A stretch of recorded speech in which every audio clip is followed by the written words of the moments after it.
विक्रम सिंह, शुरुआत में आपसे कर रहा हूं, ये आज जो गिरफ्तारी हुई या गिरफ्तारी का ड्रामा नौटंकी हुई दिल्ली हवाई अड्डे पर, यह सामान्य प्रक्रिया है अगर कोई शिकायत दर्ज होती है? संदीप जी नमस्कार। केवल दो बातें। आप सब जितने भी पैनलिस्ट हैं, आप बुद्धिजीवी हैं।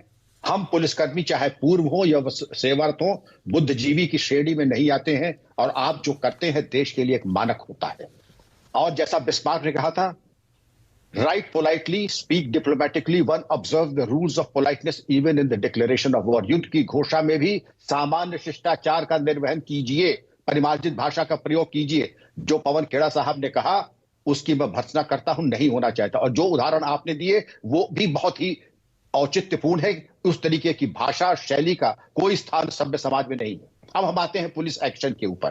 पुलिस एक्शन में एक रूपता न सिर्फ होनी चाहिए बल्कि दिखनी चाहिए। आपके सवाल का जवाब तो सुप्रीम कोर्ट ने दे ही दिया। जब हस्तक्षेप किया तो जरूर सर्वोच्च न्यायालय ने देखा होगा कि कहीं पर इस प्रकार की जो कार्रवाई हुई है उसमें कोई त्रुटि है, इसीलिए हस्तक्षेप किया, वरना सुप्रीम कोर्ट हस्तक्षेप नहीं करती। एक चीज। दूसरी चीज, अगर आप एक रूपता की बात करें, आपने जितने उदाहरण दिए, क्योंकि मैं विद्वानों के बीच बैठा हूं, उसमें अगर आप देखें एक रूपता नहीं है।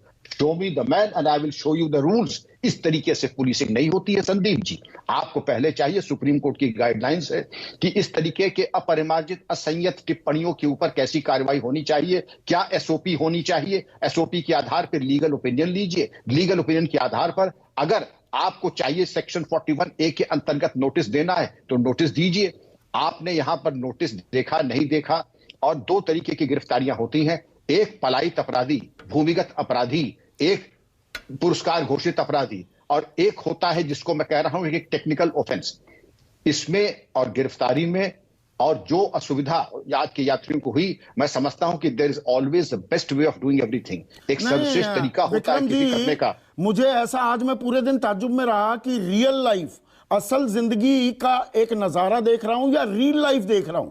फिल्मों में तो ये होते देखा है कि हवाई जहाज में कोई जाकर बैठ गया और उसको बुलाया जा रहा है नीचे और गिरफ्तारी की जा रही है। क्या ये फ्लाइट रायपुर की जगह कहीं लंदन जा रही थी? संदीप जी, इसका कोई औचित्य नहीं है। गिरफ्तारी का एक तौर तरीका होता है। गिरफ्तारी एक गंभीर विषय है और आप कर सकते थे, जिसको रायपुर पहुंच रहे थे 41A में नोटिस दीजिए, बयान लीजिए, मूल्यांकन कीजिए, कानूनी राय लीजिए। उसके बाद अगर गुण दोष के आधार पर साक्ष्य है, जरूर गिरफ्तारी कीजिए अगर केस बनता है। लेकिन हवाई जहाज से जाके उतार के ले आना और ऐसे गिरफ्तारी करना, कम से कम मैं इससे बिल्कुल सहमत नहीं हूं। इसमें मैं अब, क्योंकि आप उत्तर प्रदेश के डीजीपी भी रहे हैं, कानपुर में जो वो दिल दहला देने वाली हमने तस्वीरें देखी, मां बेटी जलकर मर गई, बुलडोजर चल रहा था, उस पर किसी ने, वो तो ये गाने लिखती हैं, सवाल पूछती हैं, खुद को समाज सेवी बताती हैं।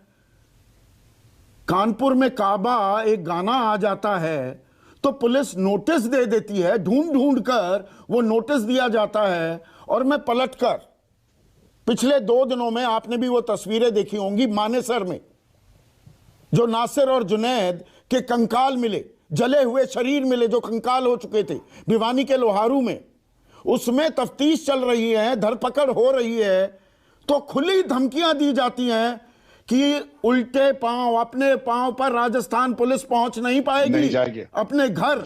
वहां कोई नोटिस नहीं लिया जाता। यह पुलिस तंत्र हो गया है हमारा। दोनों बातों का मैं उत्तर संक्षेप में देना चाहूंगा संदीप जी। मोहित यादव, मोनू मनिस्टर, एक उदंड और एक आपराधिक प्रवृत्ति का व्यक्ति है और उसके ऊपर अब तक कार्रवाई न होना, यह सबके लिए चिंता का विषय है। अब तक कार्रवाई हो जानी चाहिए थे, हथियार उसके बरामद होने चाहिए थे, नहीं हुए। एक तो आपने देखा, एक एक्सट्रीम ये है, लेकिन इतनी कृपा तो हमने उनके ऊपर कर दी है, श्रीमती राठौर के ऊपर। मैं उनका नाम भी नहीं जानता। जब से काबा की बात हुई तो मुझे मालूम पड़ गया कि ये भी कोई कवित्री है जो इस तरीके के गाने लिखती हैं। तो आपने अकस्मात उनको एक बिल्कुल मशहूर कर दिया, प्रसिद्ध कर दिया, जो अब तक नहीं थी।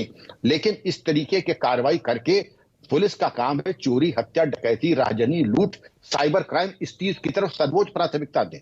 उसके बाद जब हो तो अपने शिष्टाचार से पुलिसिंग, कम्युनिटी पुलिसिंग के आधार पर जन सहयोग बढ़ाएं।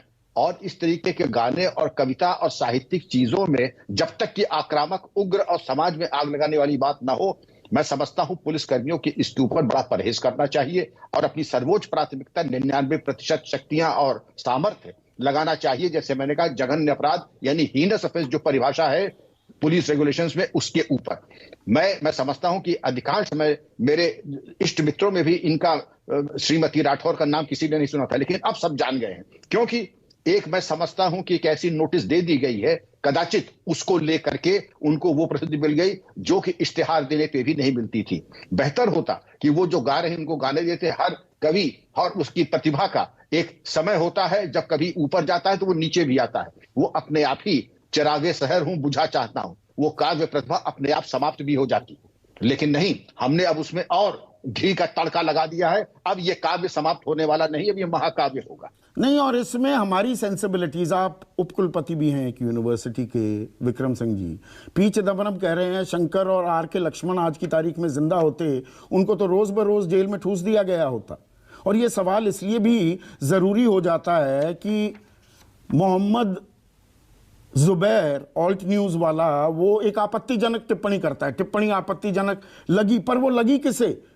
एक सब इंस्पेक्टर को संज्ञान लिया गया एक ऐसे ट्विटर हैंडल का जिसने एक ही ट्वीट किया, वो ट्वीट करने के बाद वो कहां गायब हो गया आज तक किसी को पता नहीं, और गिरफ्तारी हो जाती है, पर नुपुर शर्मा पर कोई हाथ भी नहीं लगाता।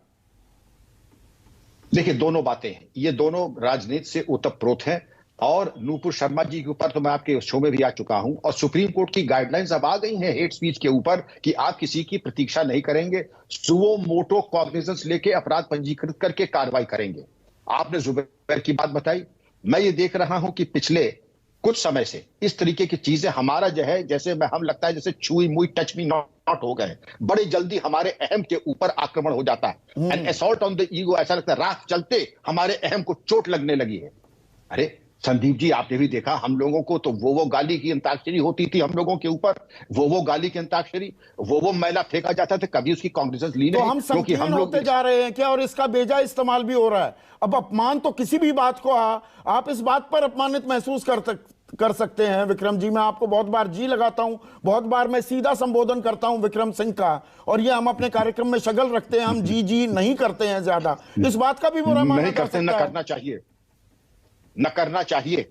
मैं समझता हूं कि हृदय की भावना अगर सम्मान की और प्रेम की है, आप कैसे भी संबोधन करें, मुझे आपकी भावना यहां तक आ रही है, आप स्टूडियो में है, मैं अपने निवास में हूं, लेकिन आपकी भावना जग जाहिर है। इसी तरीके से अगर किसी ने कुछ लिखा है, आप अंतर्मन और भावना को तो एक बार देख ले। और गाली गलौज की भी एक सीमा होती है, जो गाली देता है, और जैसा गौतम बुद्ध ने कहा, अगर हमने स्वीकार नहीं किया तो गाली सवाया और सूद के साथ उसी पे लग जाके चिपक जाती है। ये सरकार के निर्देश पर होता है या अपने नंबर बढ़ाने के चक्कर में रहते हैं पुलिस वाले?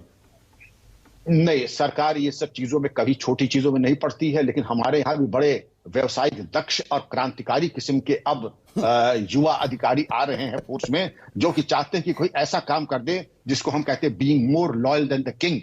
हकीकत यह है, आप कमिटेड हैं संविधान के पालन के लिए, न कि किसी राजनीतिक दल के एजेंडा को आगे बढ़ाने के लिए। मेरा परामर्श होगा हर पुलिस और प्रशासनिक अधिकारी को, केवल संविधान के अंतर्गत कार्रवाई करें और राजनीतिक मित्रों को राजनीति करने दें। आपका काम केवल पुलिसिंग करना है।